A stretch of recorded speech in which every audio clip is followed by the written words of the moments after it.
کہ آج سے 7 دن پہلے انڈین آرمی چیف نے پاکستان کو تھریٹ لگایا ہے کہ ہم پاکستان پہ سرجیکل سٹرائک کریں گے.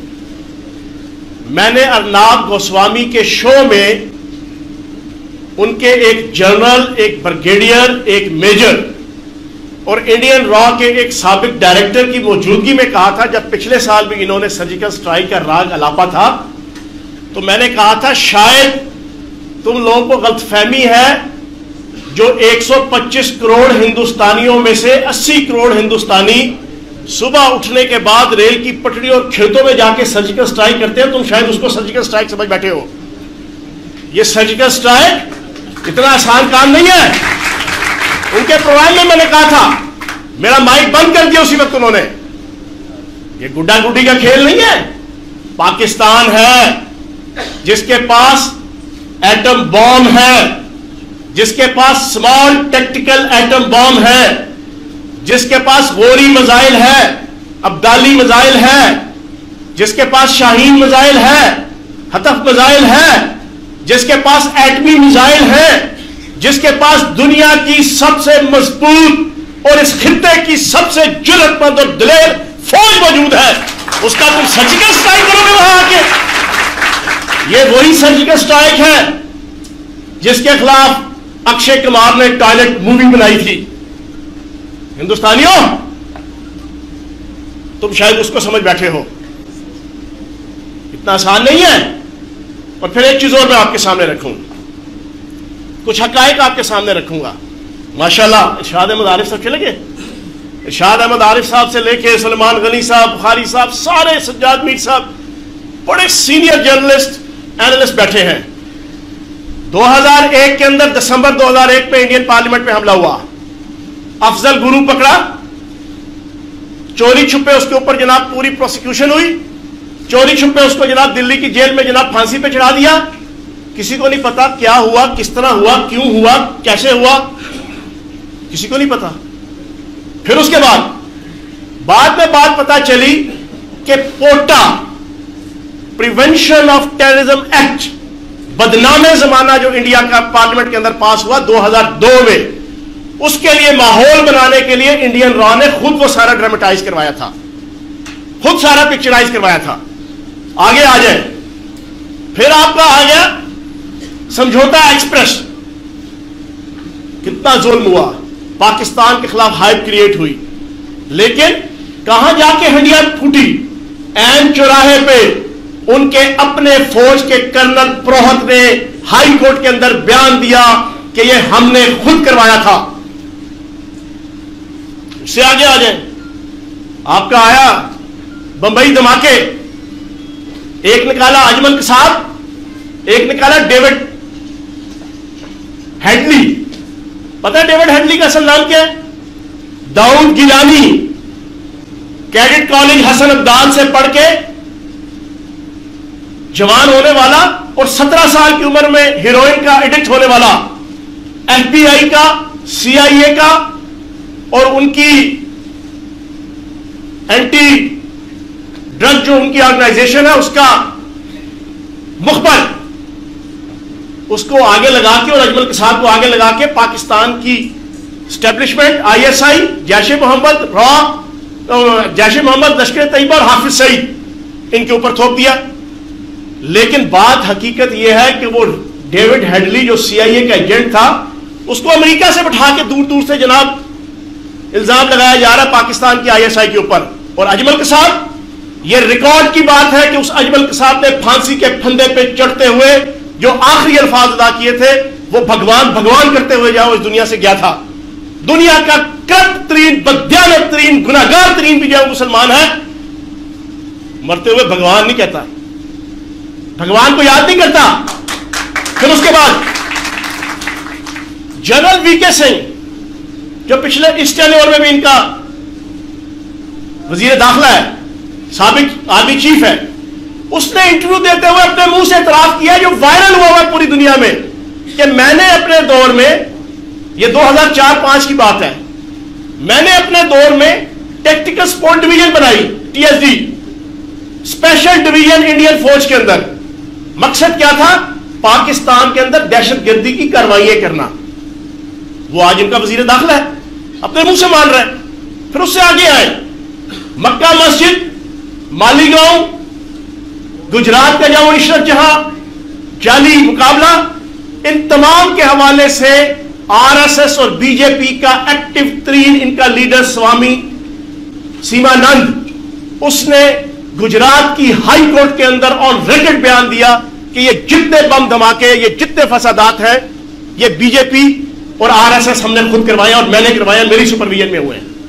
اس سے آگے آئے, عشرت جہاں بڑا مشہور ایک جعلی پولیس مقابلہ ہے جس کو آئی ایس آئی کی ہینڈلر کہہ کے انہوں نے مار دیا تھا, اس کی پروسیکیوشن کے درمیان گجرات ہائی کورٹ کے اندر انڈین سی بی آئی کا انڈر سیکرٹری ستیش ورما وہ یہ بیان دیتا ہے کہ یہ جعلی پولیس مقابلہ تھا, یہ ہم نے خود کروایا ہے, اس کا آئی ایس آئی سے کوئی تعلق نہیں تھا, اور یہ جتنی دہشت گردی کی کارروائیاں ہیں یہ ہم کرتے ہیں. اس سے آگے چلیں, مارچ 2014 انڈین کانگریس کی جو پچھلی حکومت تھی مودی سے پہلے, اس میں وزیر خارجہ سلیمان خورشید وہ پریس کانفرنس کر رہا ہے اپنے ساتھ وزیر خزانہ, بڑا مشکل سے ہندوؤں کا نام ہے, جنہوں میرے ذہن سے نکلا ہوا ہے, دونوں مل کے پریس کانفرنس کر رہے ہیں نیشنل انٹرنیشنل میڈیا کے سامنے. اس میں برملا اپنے منہ سے ذمہ دار ترین ان کا سابق وزیر کہتا ہے کہ انڈیا کے اندر ہونے والی ہر دہشت گردی بی جے پی اور آر ایس ایس خود کرواتی ہے. اب اس پورے سینیریو کو دیکھتے ہوئے اب موجودہ سینیریو پہ آ جاتے ہیں.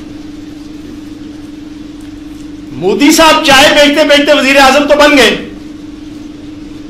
بننے کے بعد ان کی انڈین میڈیا کی نیشنلٹی ہے, نیشنلزم ہے, پیٹریوٹکزم ہے کہ انہوں نے اس جیسے کم عقل, کم سوچ کے قاتل اور بچر کو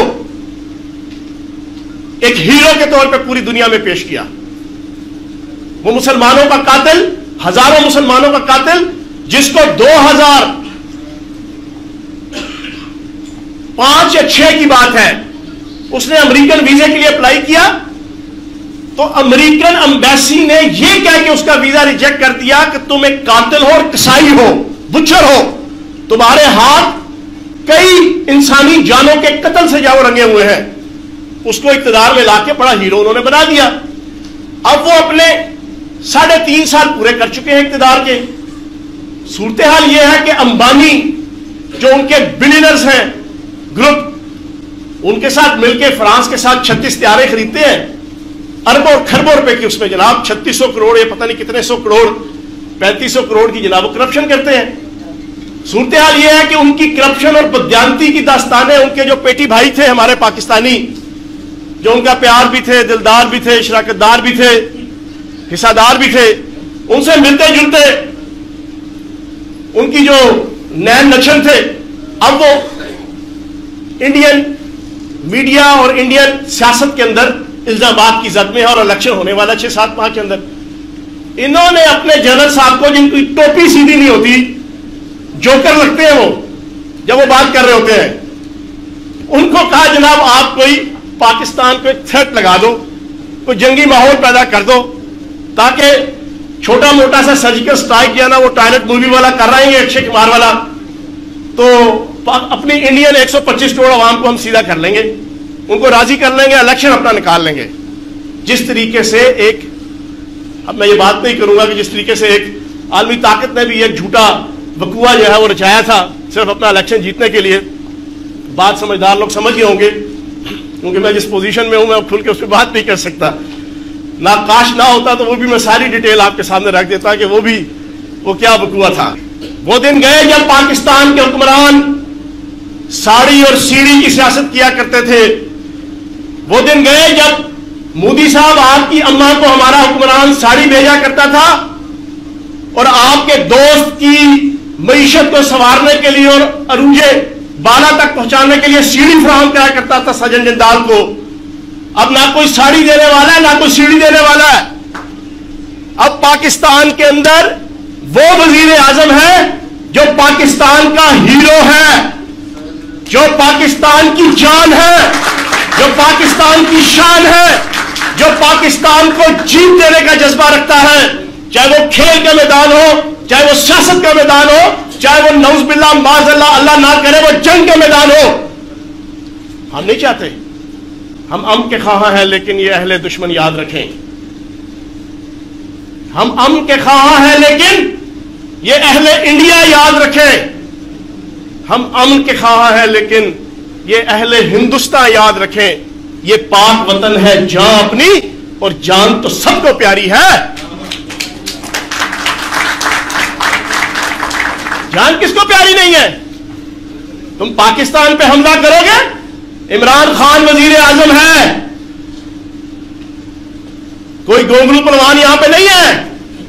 ہاتھ پہ چٹ لے کے اوباما کو مسز اوباما اور مسز اوباما کو اوباما، اور چائنا کے صدر کے سامنے ہائی لیول کے ڈیلیگیشن پہ بیٹھ کے سمندر سے اونچی آسمان سے گہری دوستی کے دعویٰ کرنے والا نہیں.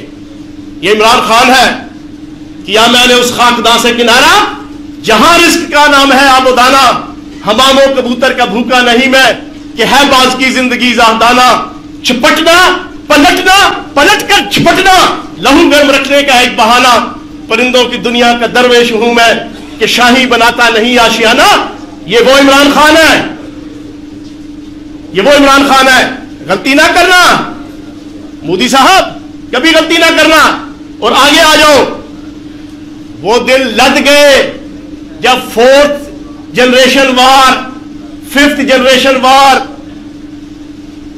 اپنے کرائے کے وہ گدے اور ٹٹو سیاستدان محبوب خان اچکزئی کی طرح کے، الطاف حسین کی طرح کے، وہ کنڈولیزا ریسی کے رشتے میں جڑے ہوئے، جس کو آپ میثاق جمہوریت کہتے ہیں، میں اس کو کنڈولیزا ریسی کہتا ہوں. جس کو آپ ڈیموکریسی کہتے ہیں، میرے کاغذوں میں وہ کنڈولیزا ریسی ہے. اس کنڈولیزا ریسی کے رشتے میں بندھے ہوئے انڈین مفادات کے وفادار حکمران نہیں ہیں اب یہاں پر. اور نہ ہی ایسے حکمران ہیں جو حکمرانی تو پاکستان کے تخت کے اوپر کر رہے ہو اور اسی تخت کو اپنے کندھے پہ بٹھا کے سنبھالنے والی پاکستانی فوج کے خلاف سرل المیڈا کی طرح کے لوگوں سے سازشیں بھی کروا رہے ہو. اب ایسا حکمران کوئی نہیں ہے. اب حکمران ہے پاکستانی عمران خان، جس کا نعرہ ہے جگ جگ جیوے پاکستان، راج دلارا پاکستان، آگ کا تارا پاکستان، اول و آخر پاکستان، ہم سب کو پیارا پاکستان. پاکستان سے آگے بھی کچھ نہیں، پاکستان کے پیچھے بھی کچھ نہیں. وہ عمران خان وزیر اعظم ہے. اور پھر وہ عمران خان جو پاک فوج کا دشمن نہیں ہے، وہ وزیر اعظم کہ جس کے دل میں پاک فوج اور ISI سے بغض نہیں ہے. اور یہ عمران خان کا پیغام ہے جو آپ کو دے رہا ہوں. میرے وطن کے باسیوں، جیو تو اس طرح جیو کہ زندگی خراج دے، دوا تمہیں سماج دے. یہ راستے کے پیچ و خم بڑھو تو چوم لے قدم، ہر ایک گھڑی کا پیار لو، یہ معاشرہ سدھار لو. یہ وقت کھو رہے ہو تم، جو فصل بو رہے ہو تم، کسی کو کاٹنی بھی ہے، یہ آگ چاٹنی بھی ہے. حواس کس کو دے دیے؟ نہ اپنی نسل کے لیے تباہیاں ادھار لو، یہ معاشرہ سدھار لو. صداقتوں کا ساتھ دو، برائیوں کو مات دو. جہاد ہو ہر ایک عمل، ملے گا نیکیوں کا پھل. سبھی اگر سدھر گئے تو سمجھو پار اتر گئے. بھلوں کا روپ دھار لو، یہ معاشرہ سدھار لو.